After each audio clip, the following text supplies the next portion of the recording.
Hello friends, for today's video we are going to be looking at the quote-unquote top 50 of the last 5 years, and I'll dive into that in a little bit, but first, apologies right up front because I do have some explanation to provide when it comes to the structure of this, the way it's going to fit into a video series, and also the more, I think, meaningful components to the origin of this idea. So I wanted to take a look back at the last 5 years, the years of 2020 to 2024, and just kind of reflect on some of the books that people considered to be standouts within each of these years. And while I don't think it's the greatest means of measuring what was and was not a standout, I am going to be pulling things from the Goodreads Choice Awards from those years. However, this is not necessarily just about commentary on Goodreads or what is good, what was good then, and what's considered good now. Do we even still agree that these are good? It's not just about that. The time that this video goes up likely will be exactly 5 years to the day since I lost my father. And this is something that occurred while I was making videos for this channel. It happened, if you don't know, over the course of a number of months. I became my father's caretaker. It was during 2020, and thus his health and what was occurring with him, he wasn't able to get a lot of the attention from healthcare professionals that he deserved. A lot of healthcare professionals kept saying he was fine. I kept saying, no, he's not. He didn't feel good. I did everything I could, but unfortunately he did pass away that year. And it was very, very challenging, as you can probably imagine. And it's been challenging, of course, since then. But now that it's been exactly 5 years, I definitely think this year's, I don't even like the word anniversary of his death. I don't feel like that's the right way to put it. Even though that's accurate, it just doesn't feel right because it feels too nice. Usually anniversaries are associated with nice things. But the 5-year mark for me has just hit different, I suppose. So I thought in the same way that we're kind of going back and we're going to be reflecting on the books from these various different years that people consider to be among some of the best. And I am going to be going through and doing a tier ranking and kind of giving my thoughts about these books. And it's just going to be kind of a fun reflection on those things. I also thought to kind of juxtapose all of that, I would give a very, very, very brief mention as to sort of the headspace I was in for each of these years. And in ways that I don't think, of course, I brought to videos, because that's not what my channel's about. My channel's not about my personal life and the process of grieving and things like that. That's not really what anybody else is here for. But I also think sometimes there is this accidental filtering of the actual human experience that can happen when you do try to stick to whatever niche topic your content is about. So for me, it's about books, and of course when you're talking about books and you're reflecting on your thoughts on books, some of yourself comes to the table. And because I was making videos before 2020 and I made videos after, some of you were aware of the things transpiring in my life related to my father. So while there were some pieces of that there, I do feel like on occasion social media can have this, as I stated, kind of filtration that can occur, and I just wanted to, I guess just sort of reflect collectively, but it's not all going to be sad. I wanted to have this be something more uplifting because my dad was a really great person, but this isn't going to be all sad because, one, I want you to be able to have fun with these videos and this look back and this reflection in the book-centered aspect of things, but I also wanted to mention some charities. So each installment of this video series, I'm going to mention a different charity. And if you can share the charity in case you don't have the means to donate, even if you can only donate like $1 or a few dollars, that would be amazing. But if you can't, if you could maybe share the charity, that would be great. Getting to, though, the aspects of those years, kind of my headspace of where I was in those particular years as we go through the books that also came out those years and tier ranking those.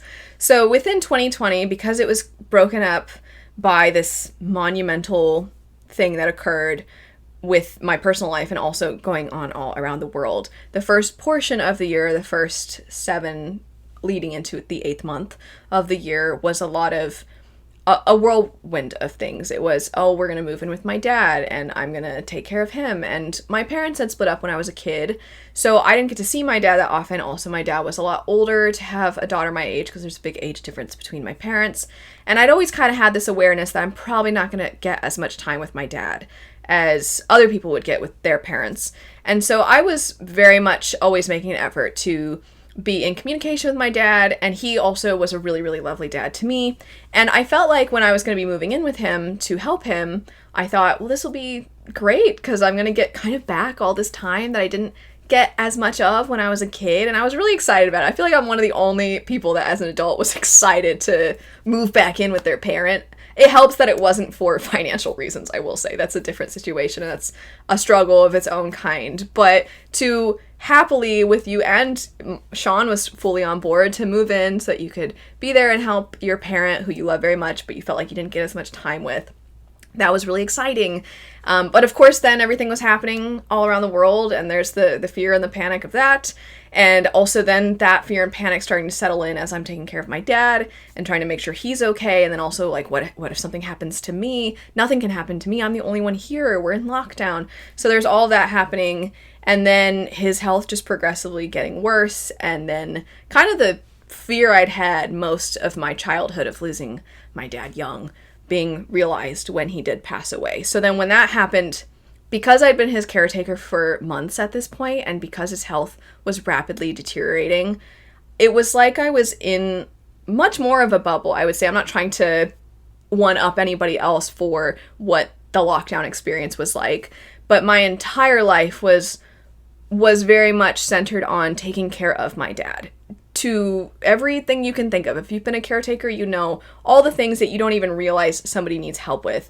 Even when he was on oxygen, just that, like, if he wanted to go from the couch to his bed, the oxygen machine was really heavy. So just like moving that, but also making sure the cord's still long enough that he's like, I'm not pulling on the cord. The little things that you don't really think about because that's all you're doing is taking care of this person. And then all of a sudden, it feels like I have all the time in the world because now he's not here. And it's like, I guess I have so much time, but I don't want this time not like this. So it was a lot of just coming to terms with the fact that everything was different.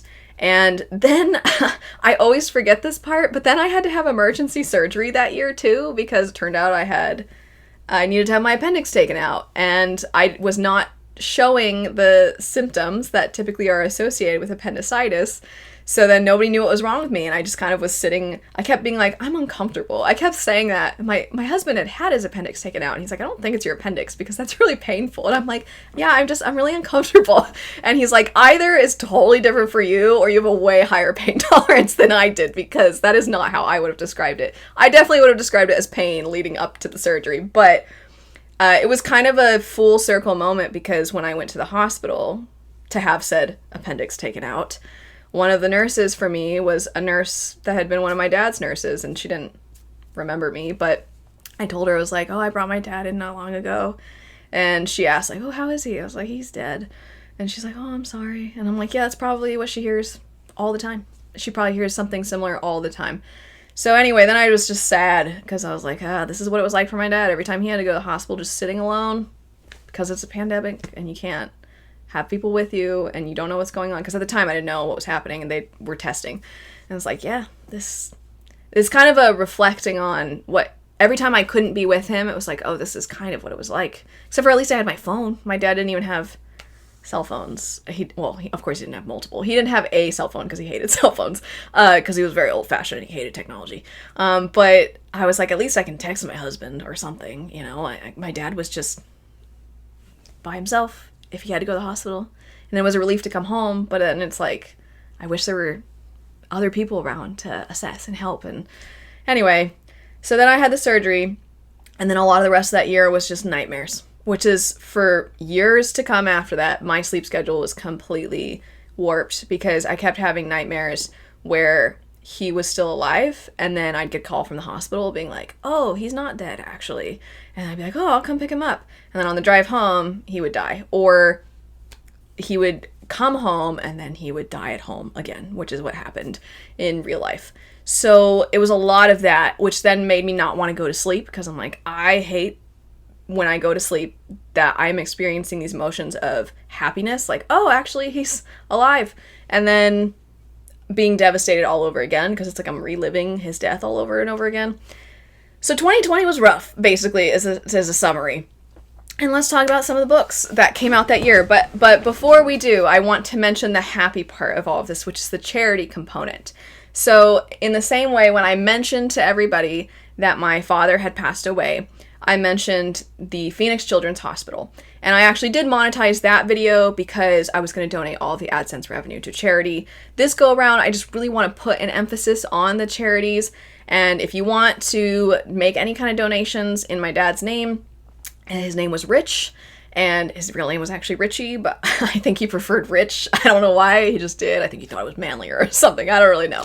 But he always told people his name was Rich. So if you want to make a donation in my dad's memory, that would be lovely. But I'm mentioning the Phoenix Children's Hospital because my dad was born and raised in Arizona, so there's a component of where he's from in there. And then also, my dad just had a really big heart for little kids. It made him so sad when kids weren't doing well.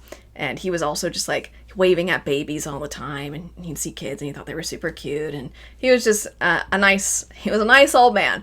So Phoenix Children's Hospital, if you have the means to share or to donate, that would be greatly appreciated. But now, on to the books. If you have noticed over on my community tab, I have been asking, hey, which of these 4 books is your favorite? And the books probably seem like an odd combination, but that is where the polls have come from, is that I've taken books from the variety we're going to be looking at today, and ones that I specifically have read, and then asked you to vote, because I thought it'd be a fun way to incorporate your feelings about some of these books as well. And for 2020, the book that was voted the highest was Pure Nessie, of the 4 that I asked about, of which we had House in the Cerulean Sea, Addie LaRue, and The Bone Shard Daughter. And what's kind of funny is a lot of you are so nice. You would reply to that community tab post saying, like, I haven't read all these, so I feel like it's not fair for me to vote on them, which I thought is so nice, because you know that's not happening in the actual Goodreads Choice Award nominees. So that's very nice. You could still vote if you wanted, but I thought that was just very integrity-minded of a lot of you. And then some of you are just chiming in like, I love this one book, it's so good, or I'm reading this one right now. So that was really fun to get to see. I do feel very bad, though, because I didn't really like Pure Nessie, which we'll get into, we've talked about before, but we're going to go through more than just those 4 books. If I could have, I wanted to have at least 5 books in those polls, because then it would be 50 books over the course of these 5 videos that we're doing for these 5 years. And then, of course, 50 has the number 5 in it. And then I just thought it would be so nice if the polls could have 5 books too, but apparently YouTube doesn't allow for 5 in a poll. And I'm like, that's stupid. It should allow for 5. It doesn't currently. I hope that changes. But that is why there was those 4 books. And let's dive into the actual tier ranking now. We are going to have 6 different categories. And I will say, in other tier ranking videos, the 6th is kind of like the why category. Like, why does anybody like this? And I will say, while I don't like necessarily every single book that pops up on the Goodreads Choice Award nominees, and I certainly think there are ones that get snubbed, all of those things are very true. I will admit, of the ones that I've picked up from these 5 years, there aren't really any I really, really despised. So I don't feel like the bottom category, I feel bad putting anything there, but I'm like, well, I'm kind of rating these against each other, I'm not thinking of the bottom category as a 0 stars or anything like that. So just know that if anything goes in that bottom category over the course of these 5 videos, I don't actually dislike, I didn't like these for my personal taste, but I don't necessarily think any of these books are atrocious.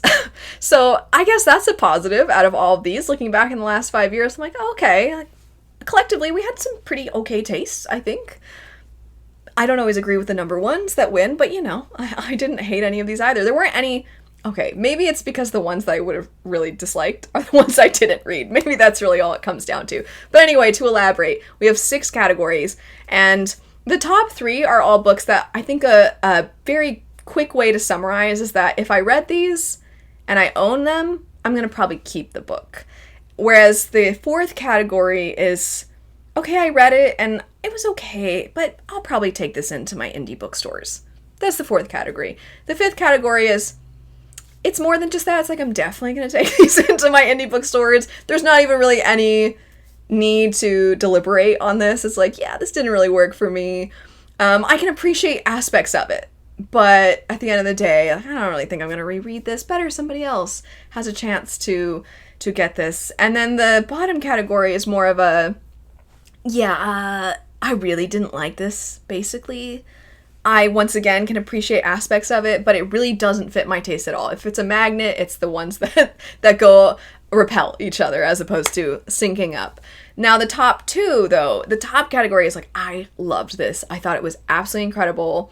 I'm going to be singing this book's praises. And then the second is, I liked this a lot. Maybe not quite as much. It's not an all-time favorite, but I really, really liked it. If it's the first in a series, I'm like, I thought this was a great start to a series.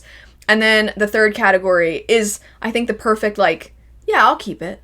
I won't take this in. It was nice. I liked it. But maybe it's not something I'm going to be talking about over and over and over again to a point of you guys being like, I get it. You liked that book. So that's probably not really so much what the third one is, but they're still books I enjoy and that I would want to keep. So if somebody came over and I'm like, maybe you would like this, and I can loan it out to them. So on that note, we can finally start tier ranking some of these. And I do actually want to start with the ones that were within that poll. I'll go ahead and start with Piranesi. It's the lowest one today. I'm so sorry.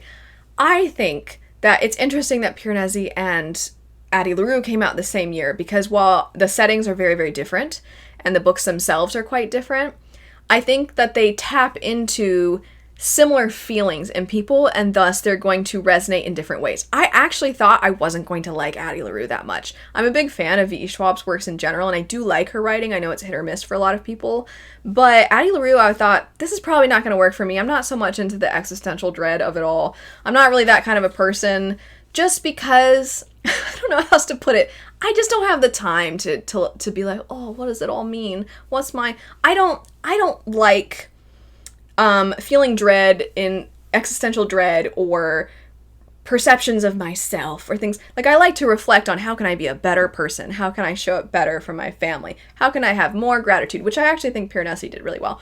But it's like, how can I be more grateful for the little things and have contentment in my life? I definitely try to look at myself in that way. But I don't know that I sit and think, like, what's the meaning of it all? Will I have a lasting impression on the world? I don't really think like that at all, which is, like, kind of Addie LaRue's thing of, like, did I even exist if I didn't have an impact? And so that sort of kind of tagline, this butchered tagline of Addie LaRue, really made me think, like, I don't think I'm going to like this. And then I did really like Addie LaRue. I was very sucked in. I was connected to the character. I felt for her. I think it was the origin of it all that really made me feel for her, and the fact that she had such a horrible life initially, so you understood why she made this deal that she makes. And I wanted to root for her, and I wanted to root against this mysterious dark being, and I found myself like, yeah, I was really into that aspect of it. And Piranesi, I've described before that while reading it, I thought, wow, this is amazing, because I thought it was a metaphor for something that it turned out it was not a metaphor for. It was actually about something else, and the something else, in my opinion, was less meaningful than what I thought it was saying. And so when I got to the end, I was like, oh, that's fine, I guess. And I wasn't as moved by it. And I actually think I recently rewatched the movie Pan's Labyrinth, which, once again, quite different from Piranesi. But there is this sense of, is this even happening? Is this reality?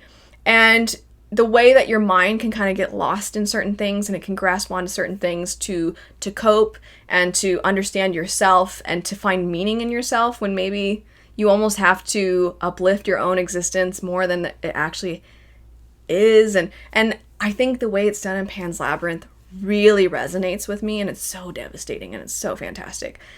And also, there's some of the best lines in any movies ever in Pan's Labyrinth.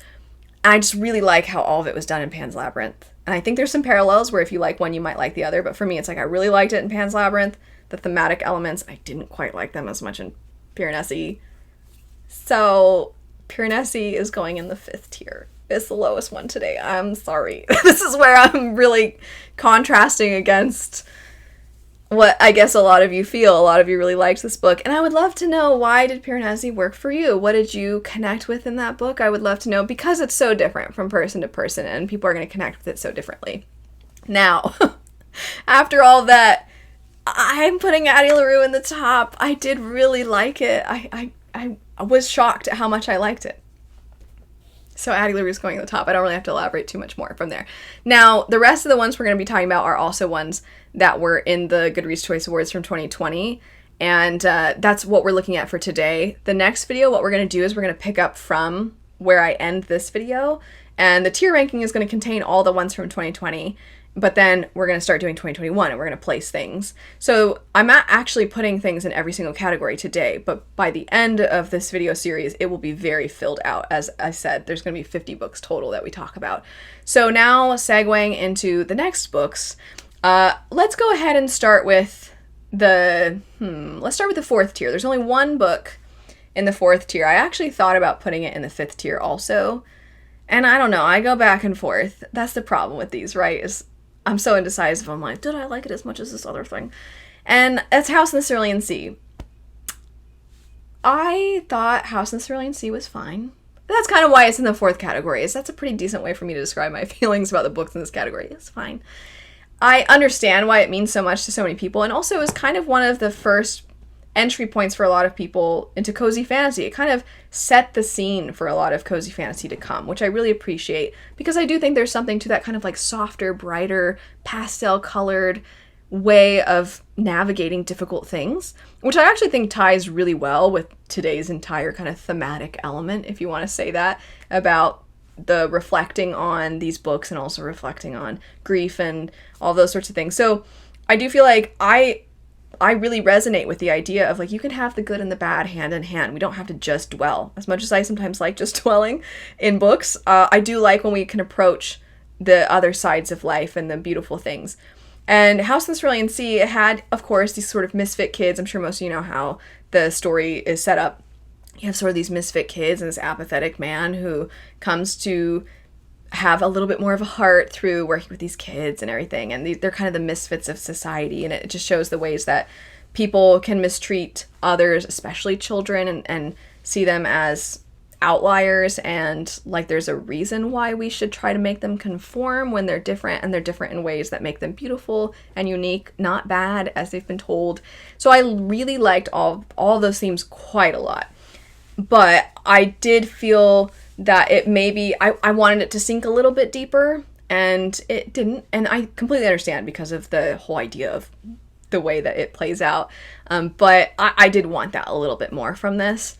So didn't hate it, didn't think it was the worst thing in the world by any means, but it's just not high on the list for me when it comes to both this year and also cozy fantasy. Next up, we don't have anything for this year in the third, so we're going to go ahead and just jump to the second. And, oh, this one hurts. Black Sun.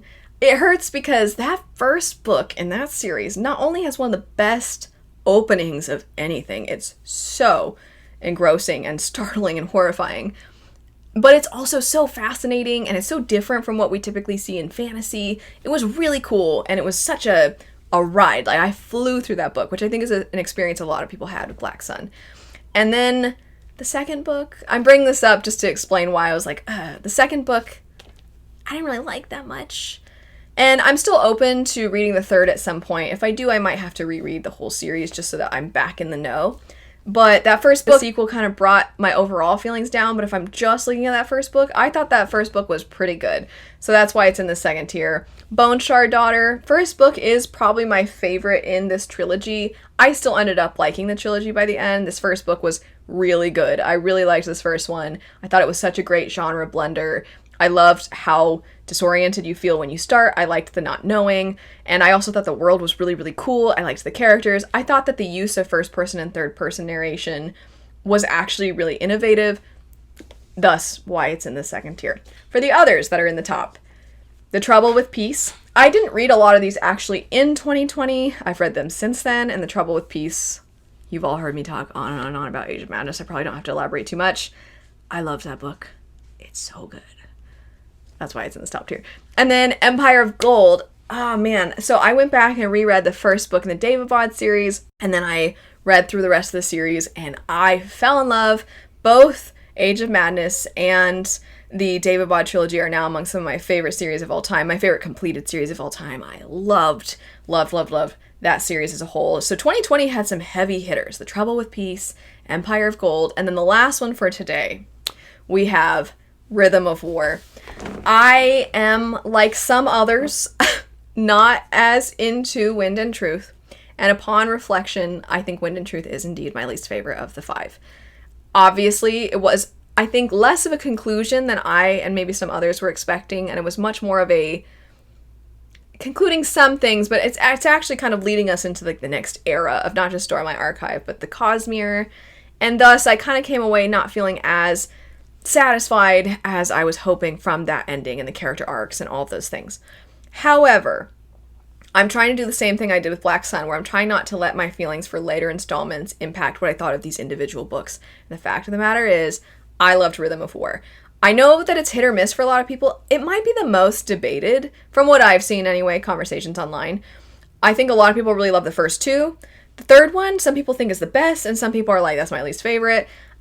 It was, from the first 4, my least favorite of the 4. I just thought it was, pacing-wise, not as strong, and I feel like we were pulling in maybe a little too many different directions. The Sanderlanche just felt like each time we were trying to be bigger and bigger, and I actually found the Sanderlanches in the first 2 to be more emotionally compelling than in the third one. Still well done, I just didn't like it as much. It felt like, okay, here we go. Again, not in a bad way, just kind of like, it's similar. And then the fourth one, it was kind of like a return to something smaller, and there were aspects to it that felt kind of thriller-esque in that you're navigating a setting. I don't want to say too much because if you're not read the Stormlight Archive, I don't want to give things away, but I just thought that the way it was executed was really cool. I felt like we were getting a certain character that I like a lot. I feel like we were getting a little bit more of that character again, and so I really liked how Rhythm of War played out. So if I'm just thinking about that book by itself, and I'm trying not to let future years impact, I would say Rhythm of War belongs in the top tier for me as well. If it's not obvious, these are all my personal opinions, not where I think these books objectively belong or anything like that. I'm not really like that. Anyway, so I don't think that's the impression I would give, but always err on the side of clarity. That's it though for today, for our look back at the last 5 years, part 1. And I am very excited to discuss future years. There's a year where nothing was in the top, which is the next year. So we'll get into 2021. 2021 was weird. I think it's because of what happened in 2020, if I had to take a guess. I think might have had an impact on what came out in 2021, and also maybe the amount of editing that went into books. And anyway, so we'll get into 2021 in the next installment. These are probably going to come out every few weeks. That way I kind of lead us into Goodreads nominees predictions at the end of this year, if I choose to do that, and then we're going to kind of assess the Goodreads nominees at the end of the year, and then talk about recapping what came out this year, all that fun stuff that we get to do at the end of the year. But I think this would be a fun way to kind of lead us into that. So I'm going to probably space these out a little bit. But anyway, that's it for part 1 of this, and thanks so much to those of you who voted in the poll. And if you want to vote in the future polls, feel free to go over to the community tab. Chances are I've already asked, so you can kind of scroll and vote, because I won't necessarily, even though I've already asked, I won't necessarily have included those clips just yet because I won't have filmed the video just yet. So your vote can still matter. If this were a political campaign, I'd be sending you an annoying amount of text messages being like, there's still time, and you'd be like, how did you get my number? And also, please leave me alone. So if you choose to vote, there is still that option, but you also don't have to. But anyway, thanks so much for those that voted in the poll. As I was saying, thanks so much for chiming in. For anybody that ends up checking out the Phoenix Children's Hospital and donating or sharing or just telling a loved one you love them, thank you so much for that. Thanks for hanging out as we chatted about books. Thanks for hanging out in general for chatting about books in all the typical videos that I post. And I'll see you again for part 2. Bye.